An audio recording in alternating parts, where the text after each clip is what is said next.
Hey everybody. Oh, I need to get my, hey Annie, would you grab my mic for me? Where is it? It's over, sitting over under the camera.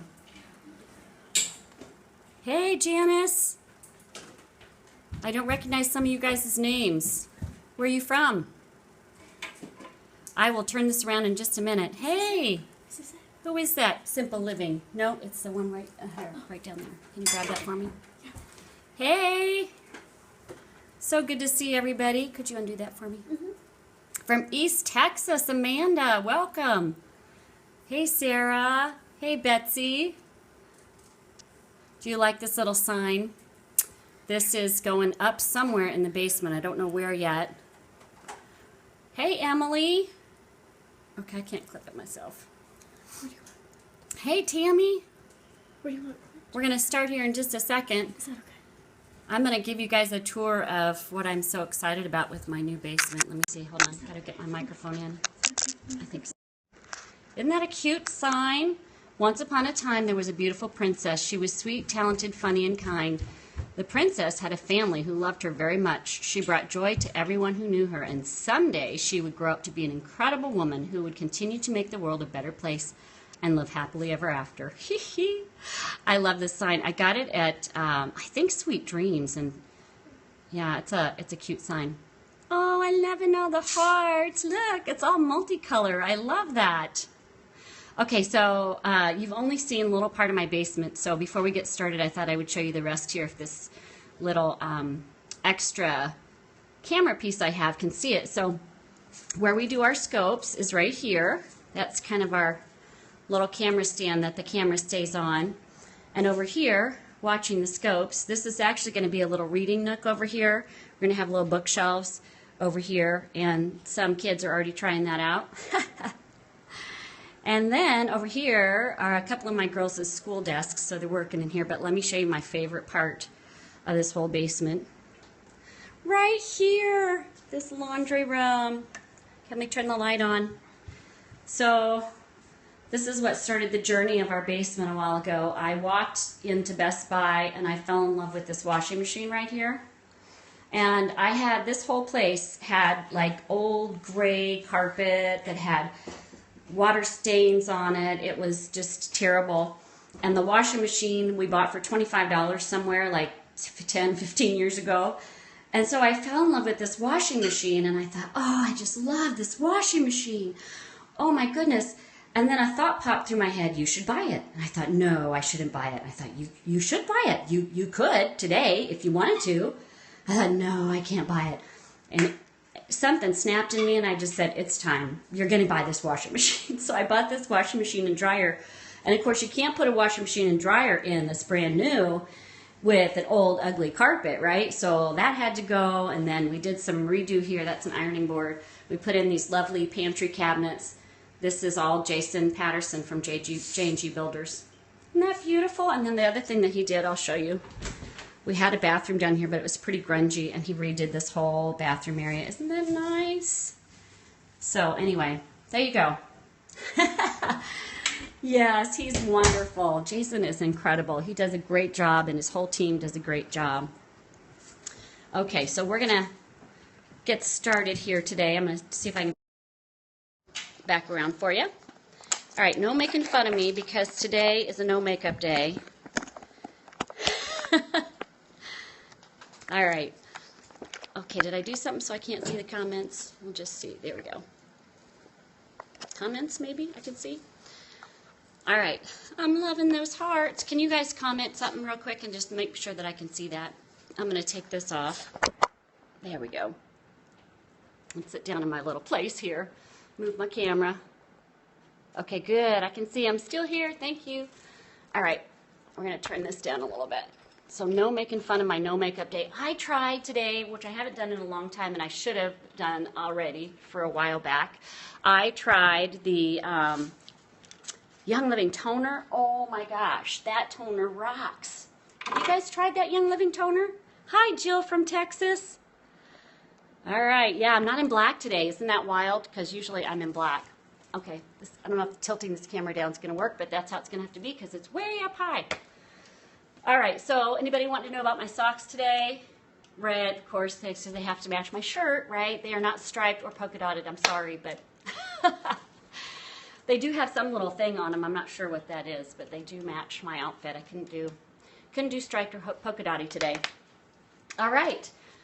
So we've got Texas, Iowa, any other states on today? All right, so who was on last time and did their homework? Our homework was to read those chapters in Randy Gage's Making the First Circle Work. Minnesota, all right. That is Lisa. Hi, Lisa. So that Randy Gage, we were going to read the chapter on promotions or read the chapter on promotions from Eric Worre and implement one thing that you could take and promote something for the next week, those chapters on promotions. Love you, green hearts. Did anybody do that? Nobody did their homework? All right. Well, if you didn't do your homework, then we can move on to today's Sunday with Sonya, right? Okay, so any questions from the last time? Any questions about promoting that you had that came up during the week? Nothing? Okay, I must have done a phenomenal job teaching that particular scope. So you're good to go. All right, so this scope is on my upline or my downline won't. Oh, you just finished GoPro. Good. Have you implemented anything from the chapter on promotions? You ordered Randy Gage's book. Good. Good job. It's the first step. You got to have the book. You got to have the tools. It's all about the tools. It's all about that, making ourselves better and moving forward and learning new lessons. All right, so this one is my upline or my downline won't ... And I get this sometimes because people will call me and they'll say, well, my upline isn't providing XYZ thing to me, and it's frustrating to them. Or maybe you have an upline that's not even building. Or maybe your upline is out of state and can't come and do classes for you. Or maybe, what else do you guys run into? Your upline is mentally unstable. I don't know. Whatever it happens to be, my upline or downline won't ... So here's some ideas for you when you're thinking my upline won't, and we'll go into my downline won't in just a little bit. If there is something that's frustrating you about your upline leader, here's some things. Number one, go farther upline, because usually you will have somebody up in your upline who is building the business, who does know what to do, and is willing to support you. So remember, we always say we're in business for ourselves, but not by ourselves. And this still is our own business, right? So it's not up to anybody else to make this work except for us. We are the ones. If it is to be, it's up to me, right? So rather than saying my upline or downline won't, think, how can I make this work? What are the things that I can do to make sure that nobody else limits me in my business, because it is your business and my business, right? So when I started with Young Living, my upline is my sister, whom I love dearly, and she was out of state, and she supported me great, wonderfully. I probably called her on the phone 2 or 3 times a day, seriously, in the beginning, to either tell her a cool story or ask her a question, and I'm sure I probably bugged the bejeebies out of her, but she was gracious, and that was wonderful. But there wasn't anybody in town to show me how to do a workshop. There wasn't any workshops on, this is before Periscope, this is before a lot of people had anything on YouTube. So I had to make it happen here with fear and trembling, right? I had to start. At least I started, and I learned by my mistakes, and I was able to move forward rather than waiting for somebody else to come and do it for me, right? Now, Evangeline and Tom did fly up a couple of times, actually, and did some classes for me later on as our group began to grow. So I was so thankful for that. So do it yourself, find it yourself. Sometimes people will say, well, my upline isn't providing me enough resources on compliance, and that would be a whole nother scope. Let's see, it's hard not having, I can't quite see that. Oh, let me move that up. My leader's not close to me, they're 4 hours away. Yeah, it is hard. It is a challenge. And you know what, when you have those challenges, you will end up being a stronger leader yourself, because you will have to do those things that are leadership things that normally we would let somebody else handle for us for a little while. So that is why we're doing these scopes. That's one of the reasons, so that we can help support people all over the United States, wherever they are. And this hopefully will be helpful, both to the folks in our team and maybe the folks outside of our team that are watching. So the squeaky wheel, okay, from Istanbul. Hi, Istanbul. Wow, that is amazing. So the squeaky wheel gets the grease. When I wanted something, I called and called, and if I didn't get an answer, I went somewhere else and I found an answer. I would call Young Living, I would call corporate, I'd call customer service, I'd call leadership, whoever I needed to call to get an answer. Because from the very beginning of when I started really building, I knew if it is going to be, it's up to me. I have to make this work. And each of you right now, even if you're just brand new, just getting started, when you got your starter kit, you now own a multi-million-dollar international essential oil company. That is the potential of what you have. So even though you might feel kind of shy and like, oh, I'm just getting started and I don't really know a whole lot, but you can walk with confidence and pride that you do own a multi-million-dollar international essential oil company, because that is what Young Living has provided to you. So, and the other thing that you can do if you are in a team and maybe your leader is not supportive and you can't find somebody upline, is find somebody cross-line to work with, or find somebody in another part of Young Living to work with, because there are those of us out here who will adopt you into our groups, right? So we have quite a few adoptees that we have just taken care of because they've come to us and said, oh, we're not getting the support that we need, and so we don't say, hey, well, you can come over to us and you can transfer your membership and we'll get all the benefit. We don't do that. No, no, no, no, no. That is not how we play here, right? We say, absolutely, we'll support you. We will do anything we can to help you, whether you're in our group or not. You just stay where you are and we will help you, okay? So if anybody ever comes to you and says, join our group because we'll give you better support, that is cross-line recruiting, and that is not allowed. It's actually illegal in Young Living to do that, okay? That should get tons and tons of hearts. Tons and tons. Heart that up. It is illegal to cross-line recruit in Young Living.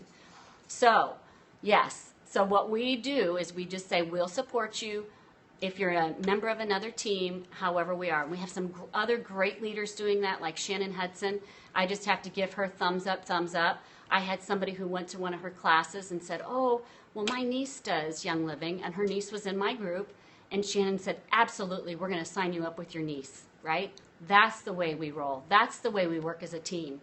So if you come to any of our classes locally, we will do the same thing. If you have somebody else who's been talking to you and sharing Young Living oils with you, we will sign them up. I mean, we'll sign you up in their team. Or you know what I mean. You get it, right? You know what I mean by that. We are not taking somebody else's person. We don't want that karma coming back on us. It's not the right thing to do, come heck or high water. All right, so rules. Number 1, never diss your upline, okay? No matter what. Just don't diss them. Hi! So when I first got started in network marketing about 20 years ago, my mentor told me, Sonya, if you pee in the stream, you can't get it out, right? So what that means is, it's a little bit crass, right? But if you start spouting ugly stuff about your sponsor or your enroller or somebody in your upline, then that poisons everybody else's brain, right? And we're going to talk about that a little bit later. Hey Goldings. So we'll talk about how that poisons your whole group when you start talking ugly. And it doesn't matter if you're talking ugly about somebody upline or somebody downline. Number 2, unless your upline is just absolutely mentally unstable or ugly to your people, don't be afraid to let your upline contact your people, right? Don't be a control freak. Don't do that. Your upline is there to help you, and 95% of the time, they're probably sending out something very educational and very beneficial to your group. And it is helpful for your group to have contact with other people in your upline. If they have any kind of character at all, it is very helpful for you to have other people sharing the same message that you are sharing, right? So If your upline wants to send out an email, let them send out an email, all right? Okay, so what about downline? Same issue holds, right? No talking bad about your downline to another downline, etc., right? Because then you're going to poison your people crossline. If you have an issue with anybody, and this is just a life lesson, this isn't a Young Living or network marketing lesson. If you have an issue with somebody, go to the person with whom you have an issue and work it out.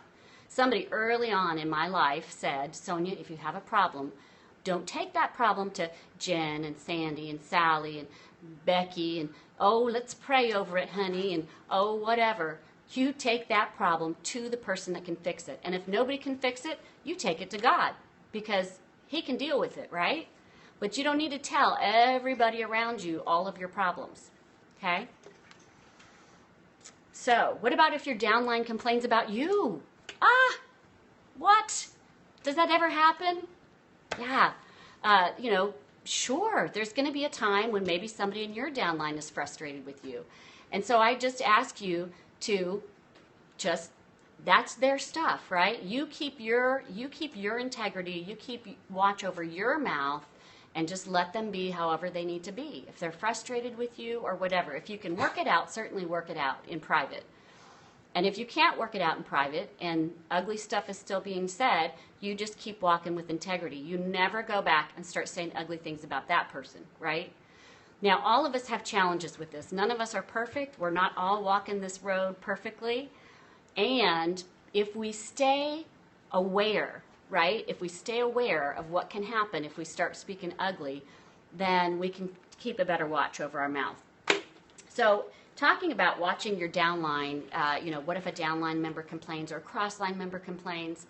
So whenever I hear things like this, say somebody comes to me and they say, did you know Sally did this class and it was awful? I mean, I wouldn't send anybody to Sally's class, right? Then I would say, first of all, we're not saying that, right? We're not going to talk bad about Sally. Okay, and if there's an issue that I can handle with Sally, I will go directly to Sally. I'll actually encourage them to go handle it with Sally first. And if they can't, then I will be the intermediary and the peacemaker between that, okay? Because sometimes it's just a misunderstanding. So this book right here is called How to Win Friends and Influence People. And if you want to be a leader, I don't care if it's in Young Living, if you are in management in another company, if you are in a job, whatever it is, this book is a must for your bookshelf, and not just to sit on your shelf. This is a book to study. This is a book to take one principle at a time. Did you? Oh, that's awesome. So I got hooked onto this book when I first started in the corporate world, and I began reading this book, and it made a huge difference in the type of leader that I was.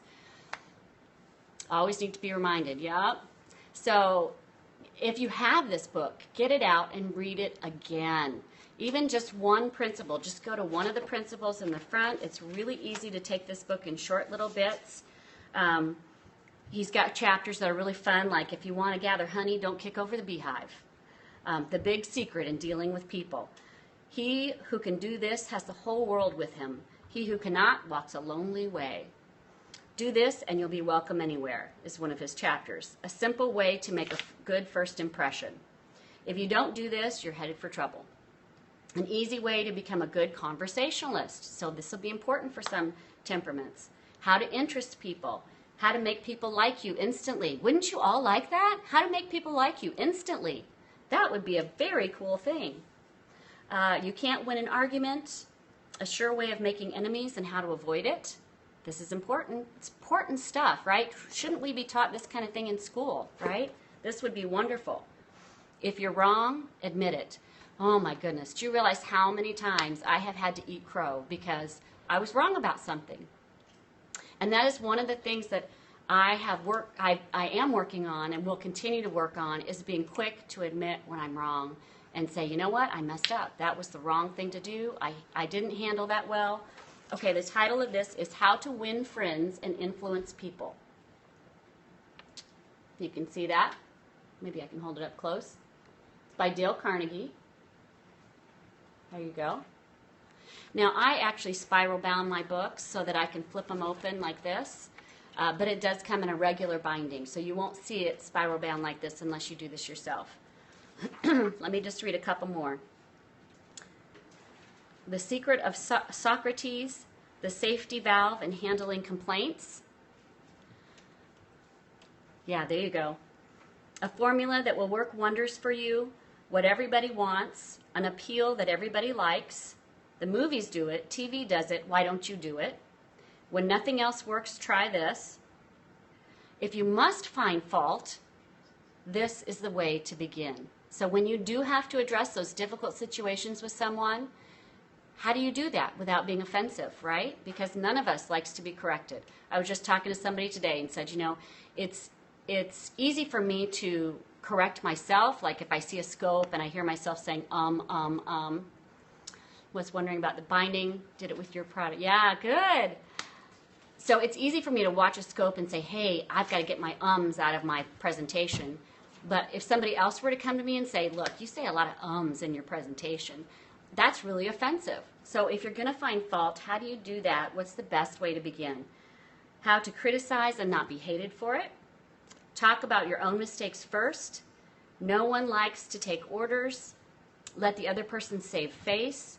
How to spur people on to success. That is what we do, right? We don't just build a business, we build leaders. And to build leaders, we have to become a leader first. So, how to spur people on to success. Give a dog a good name. Make the fault seem easy to correct. And make people glad to do what you want them to do. Dale Carnegie is just an excellent writer and puts forth these principles in a way that are really easy to understand. So that's one book that I highly recommend, because we're going to deal with people all the time, right? We're going to deal with young living, not young living, our family members, our in-laws, our distant relatives, our cousins, our mother, our dad, our children. We all have people that we're going to have to deal with, and finding out what the best approach is, not that there's a wrong one, but there is a best approach. So if we can capture that and if we can get that into our heart and our soul and our brain, we will be much better off as we begin building. All right, so talking to the person who did it, I already said that. All right, so this is another book, just really quick, that has rocked my world. Now, I do have to say, this is a book that has some Jewish words in it, some Hebrew words in it, that I had to look up because I didn't know what they were. So whether you may or may not want to do this is up to you. But this book is called Word Watch. Let me show you the title here. It's called Word Watch. Okay? And it's a lesson a day. This is actually for teenagers, but I'm reading it. About, there's a Jewish term called Lashon Hara, which is speaking evil. And there's actually a scripture that says, who is the man that desires life? Chafetz Chaim, which is the Jewish word for that, who gives, can't read my own writing here. Oh, who loves days to see the good. Guard your tongue from evil and your lips from speaking guile. So this book has rocked my world and challenged me in ways that I thought I was doing pretty good. But this has challenged my thinking process about what exactly is speaking evil or saying something I just can't even tell you. So this has cute little cartoons in it. If you can see those little cartoons, it's really easy read. You just read like a lesson a day. And I'm reading this with my children. So this is talking about not sharing things with people from somebody's private past. Not speaking anything about a family member, maybe even that you don't know, right? Not speaking anything bad about them. Not talking about somebody's physical appearance that they were born with, right? Not talking about that so-and-so can't afford that. That is Lashon Hara. Not talking about, let's see, oh, I don't like the way she dresses. That's just not my style, right? This is all stuff that has been challenging me. Let's see, maybe about speaking about a group of people. Well, those people do X, Y, Z, right? And I found myself, maybe not in that tone of voice, but I have found myself over the days that I've been reading this book, realizing that there are a lot of thoughts that come out my mouth that just need to stay inside. you ever just realize that, I just don't need to say that to anybody. Hi, Diane from Adele. So if you want to be challenged, and I mean really, really challenged, I encourage you to read this book. You can probably Google it. So what their recommendation is it says you can prevent 90% of Lashon Hara, speaking evil about people, by Dan Lachaf Zechos, or Zechas. I'm not sure how to say that, which is judging people favorably. And you're going to find some of that in Dale Carnegie's book as well. Okay, so these are principles, same principles from each book. So learning to judge people favorably, walking a mile in their shoes, and not saying anything ugly about anybody, not revealing a secret from somebody, something personal that you accidentally say to somebody else, right? So this little cartoon says, so my neighbor, but I'm not going to say which one, and the other person says, it's not so hard to figure out, you only have two. Listen to this, my roommate in seminary, ... What? Do you really think I'm never going to figure out who you roomed with? Right? So even when we're not naming somebody specifically, if they can figure it out who we're talking about, we should keep our mouth shut. So those are my two helpful books. The one has already changed my life. The other is changing me as we speak. I am learning to, whatever that term was. What was that term? No, the other term. So my kids already know. She's over here saying Lashon Hara, Dan Lachaf Zechas. Right? So what we should be doing is Shamirish Halashon, which is guarding the tongue. We should be guarding our tongue, which is absolutely very scriptural.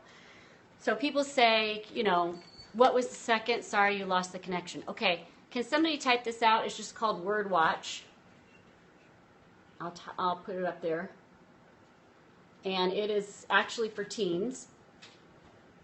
But I think I'm loving all those hearts, guys. You are beautiful. Screenshot. There you go. And it's published by, I can't even tell who it's published by. On the back here, you can see that. That's who it's published by. Okay, got it. So you're not going to understand some of the words that are in Jewish, but what I've been doing is I have been going to the internet and typing them in and saying translate, and then I'll write in my book what the English version of that is.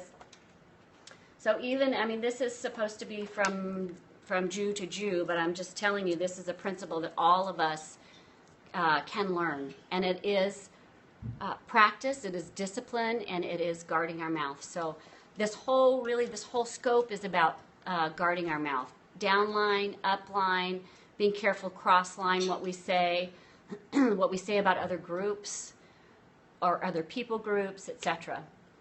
So this will all help your business grow because we all like to hang around positive, motivated people who we can trust with our heart, who we can trust not to say something behind our back to somebody else. If you've ever had that, that's really painful, right? When somebody says something behind your back and then you hear about it later on.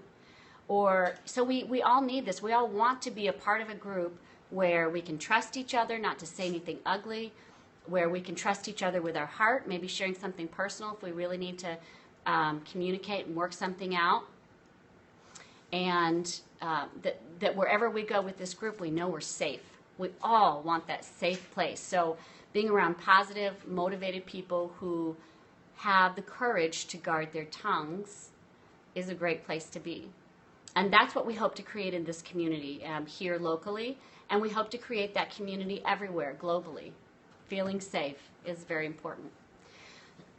So as you watch these scopes and you pass on these scopes, hopefully they will make a difference in somebody's life. Hopefully it is our highest choice that somebody is going to have a heart change, a soul change, really, right? So let me give you my other tip for the day, and then we'll wrap up. My other tip is when you're feeling down and you're feeling frustrated or whatever it is, pick out 2 or 3 songs that just lift you up. I was reading something the other day that talked about music is one of those few things that can actually reach you at a soul level. So pick out something that is really inspiring and motivating and uplifting to you and play that music to yourself and just kind of sit and meditate and let God wash over you until that goes away. And whenever you're doing business with Young Living, what you want to do is wait until you're in a positive spirit to get on that phone and make that phone call, hey, or to go to that workshop or class, use your oils, use your music, and get into the place where you can be that person, right? That people can like and people can trust, and that they believe that you are coming from your heart, which is what I know we all want to convey, but that's not always what comes out because of the place that we're in emotionally or in our soul or in our spirit. So that is today's Sunday with Sonya. I hope that was helpful for you, and we will see you next time. And I'm learning that I think I can swipe the screen down to stop this scope. So let's see if I can do it quickly. And I thank you for all of the hearts. Mwah, and please share this with whomever you think it would be helpful. All right. So have a good night.